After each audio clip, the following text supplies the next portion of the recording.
Hello friends, welcome to our channel Khatri Steno. Subscribe our channel for more dictations on daily basis. Get ready for the dictation.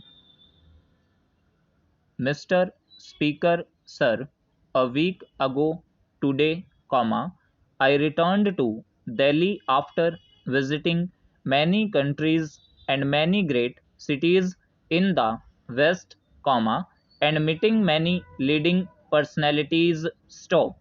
I tried to understand the great movements that were taking place there, and the thoughts that were passing in the minds of people.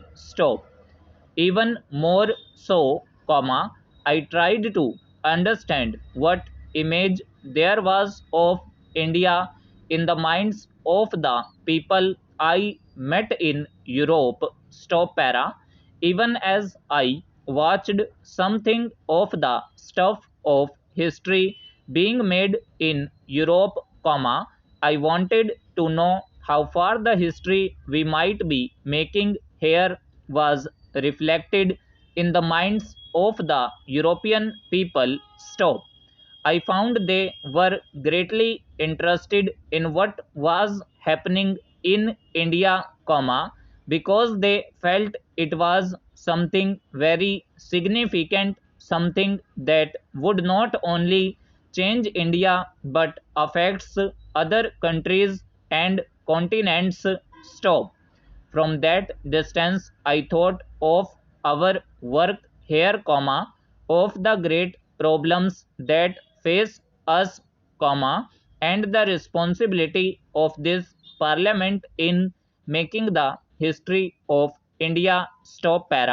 Another thought that struck me as I travelled from country to country was how the old frontiers gradually had less and less meaning.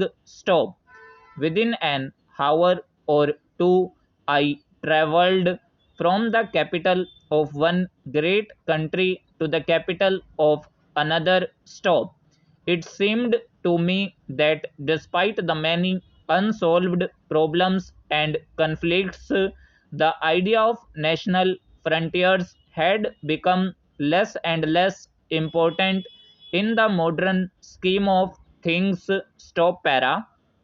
I mention this because here we are considering with great heat and passion, not the frontiers of nations but the borders inside the nation between two states or provinces.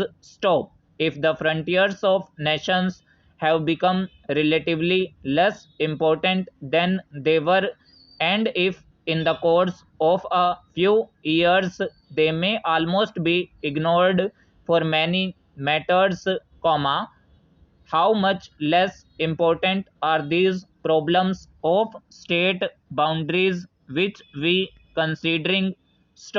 I do not wish to underrate their importance, but I do not wish this House to consider the question in proper perspective. We are apt to lose that perspective in the heat of the debate. I know that this question and this bill and its provisions, have moved people strongly and deeply, and that even now there is a great deal of feeling about them. I do not suppose that the most ideal of solutions could possibly have been pleasing to all one parts to the dispute. So far I am concerned, it is of no great significance to us what part of India goes into which state boundary.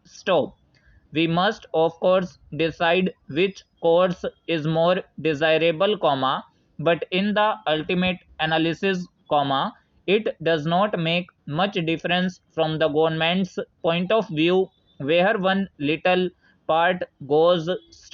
I do not deny that it has a certain importance from the individual's or the state's point of view, but it has none from the national point of view. stop para. The government of India has approached this question objectively and without any particular desire to impose its decisions